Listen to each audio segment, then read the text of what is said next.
많은 사람들이 이번 시즌 소니와 경쟁이 가능하냐고 물어봐요. 하지만 저는 그 질문이 잘 이해가 가지 않습니다. 왜 소니와 경쟁해야 하죠? 새로 토트넘 핫스퍼에 공격수로 합류한 브레넌 존슨의 인터뷰에 팬들의 관심이 쏠리고 있습니다. 토트넘은 올 여름 2억 5천만 파운드에 가까운 이적료를 지출했습니다. 그동안 토트넘이 유럽에서 가장 적은 돈을 써왔던 구단이라는 것을 생각해 봤을 때 굉장히 이례적인 지출 내역이라고 볼 수도 있는데요. 엔지 감독은 젊은 선수들을 대대적으로 영입하며 제임스 매디슨, 미키 판더펜, 비카리오, 마노로 솔로몬 같은 재능들을 데려오는데 성공했지만 토트넘은 이렇게 많은 선수들을 영입했음에도 이적 시장 마지막까지 굉장히 바쁘게 움직여야 했습니다. 바로 또 다른 공격수 자원을 새로 찾기 위해서인데요. 그동안 손흥민과 함께 토트넘의 득점을 책임지던 해리 케인이 미넨으로 떠나버렸고 이제 토트넘은 손흥민을 중심으로 다시 뭉치며 재도약하기 시작했습니다. 그리고 최근 손흥민은 제2의 전성기라고 불릴 정도로 인상적인 활약을 펼치며 현재 토트넘을 리그 2위에 올려놓았는데요. 토트넘은 손흥민의 체력적 부담을 덜어주기 위해서 또 다른 공격수의 영입이 필요했습니다. 하지만 해리 케인이 나간 뒤 그 파트너 자리를 맡길 공격수 매물이 마땅치 않았죠. 특히나 구단은 그동안 히샬리송에게 굉장히 많은 기대를 걸었고 히샬리송에게 무려 5천만 파운드라는 매몰 비용이 들어갔던 만큼 안간힘을 쓰며 어떻게든 경기력을 살려보려 노력했지만 결국 아직도 리그 한 골에 그치고 있는 히샬리송의 형편없는 골 결정력에 감독과 보드진은 두 손 두 발 다 들고 말았습니다. 최근 손흥민은 측면과 중앙을 자유롭게 오가며 활약하고 있고 특히 시즌 초 손흥민의 측면 플레이메이킹 전술은 대박을 치며 맨체스터 유나이티드전을 승리로 이끌었는데요.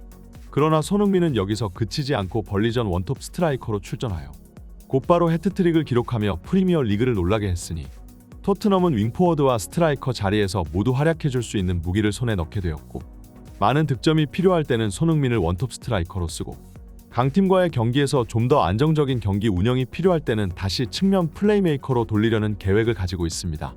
그러나 매번 이렇게 포지션을 옮겨 다니는 것은 선수의 체력에도 영향을 줄 수밖에 없으며 특히 손흥민은 현재 30줄이 넘어가는 베테랑 선수인 만큼 몸 관리에 있어 더욱 많은 신경을 써줘야 합니다. 그렇기에 토트넘은 노팅엄 포레스트에서 활약하고 있는 신의 공격수인 브레넌 존슨을 5천만 파운드 가까이 되는 이적료로 영입하였고 이 선수는 측면과 중앙을 모두 소화할 수 있는 선수이기 때문에 브레넌 존슨의 합류로 손흥민과 토트넘은 마침내 한숨 돌리게 되었다고 볼 수 있습니다. 브레넌 존슨은 토트넘에 합류하면서 평소 자신이 존경해왔던 손흥민과 듀오를 이룰 수 있게 된 것이 마치 꿈만 같다고 밝혔는데요. 이런 규모의 클럽에서 뛰게 된 것은 제 꿈이 이루어지는 느낌입니다. 충성스러운 팬들이 있고 최고의 감독이 있습니다. 토트넘에 합류하기로 결정한 것은 완벽한 선택이었습니다. 저는 지난 토트넘의 경기들을 지켜봤어요. 특히 본머스전을 보며 이 클럽이 플레이하는 방식이 너무나 놀라웠죠. 모든 선수들이 하나로 뭉쳐 놀라운 조직력을 보여줬으며 나 또한 그들의 일부가 되고 싶다고 생각했습니다. 저는 제가 굉장히 직선적이고 빠른 선수라고 생각합니다. 토트넘의 소니와 굉장히 유사점이 많죠.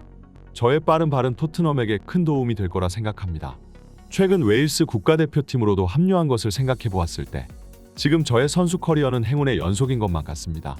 국가대표팀에서는 가레스 베일에게 많은 것을 보고 배울 수 있었고 토트넘에서는 소니에게 굉장히 많은 영향을 받습니다.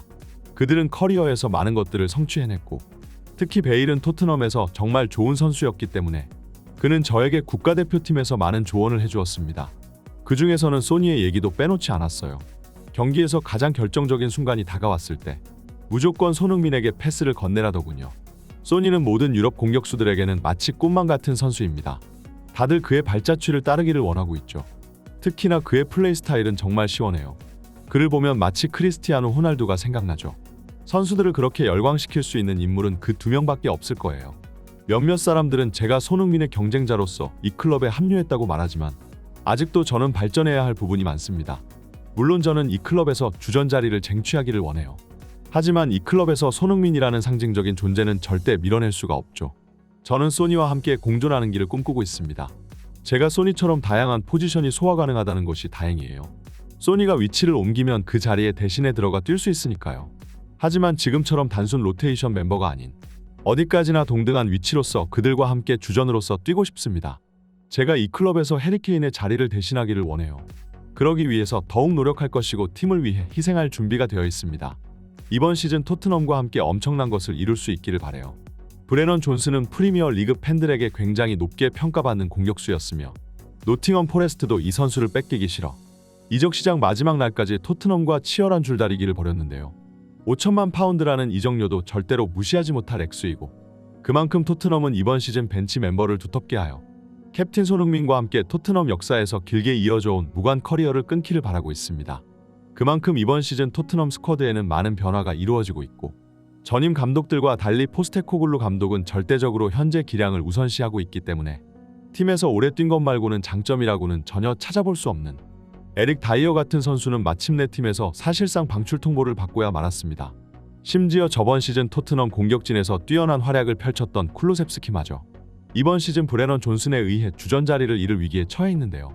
영국 풋볼 런던의 기자 알레스디어 골드는 중앙 공격수와 왼쪽 윙포워드 그리고 오른쪽 윙포워드가 가능한 브레넌 존슨이 다가오는 몇 경기 내에 쿨루셉스키를 우측 윙어 자리에서 밀어내고 주전 자리에서 대신 기용될 것이라는 예측을 하기까지 했습니다. 이와 같이 이번 시즌 토트넘의 수많은 선수들은 힘겨운 주전 경쟁 환경에 놓여 있으나 딱 예외가 있는 3명의 선수가 있는데요. 그것이 바로 현재 토트넘의 주장단인 손흥민과 로메로 그리고 메디슨이죠. 손흥민이 설명해봤자 입이 아플 정도로 토트넘의 핵심 에이스 선수이며 최근 리더로서의 면모도 재평가되며 경기장 안팎으로 굉장한 영향력을 행사하고 있습니다. 사실상 손흥민이 빠지면 토트넘도 멸망하는 것이라고 볼 수 있기 때문에 토트넘은 손흥민의 체력 관리를 위해 아직 검증되지도 않은 브레넌 존슨의 5천만 파운드라는 거금을 들여 영입을 성사시킨 건데요.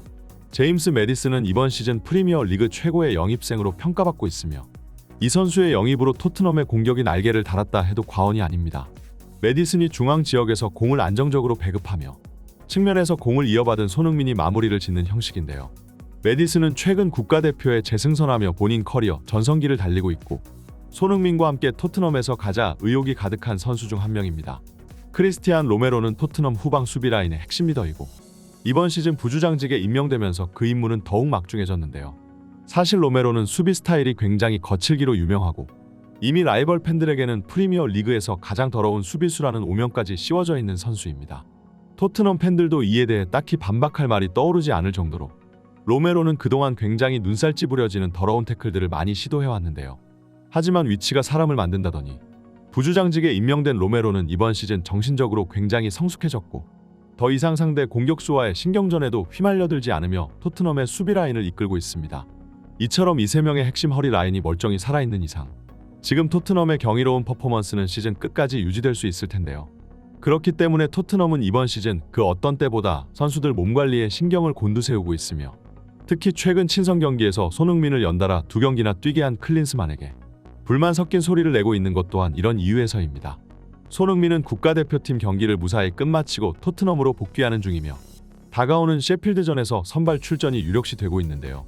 특히 토트넘은 이 경기 이후 북런던 더비라는 세계의 빅매치를 남겨두고 있고 이 경기를 위해서 만반의 준비를 해놓은 상태입니다. 그러기 위해서는 우선 눈앞의 셰필드전을 먼저 잡아내는 게 가장 중요하겠죠. 과연 손흥민이 이끄는 토트넘이 셰필드전 이후에도 리그 4연승 5연승을 이어나갈 수 있을지 기대되네요. 이번 영상을 여기서 마치겠습니다. 시청해주셔서 감사합니다. 구독과 좋아요, 알림 설정은 제작자에게 큰 힘이 됩니다. 지금까지 풋볼 랭킹이었습니다.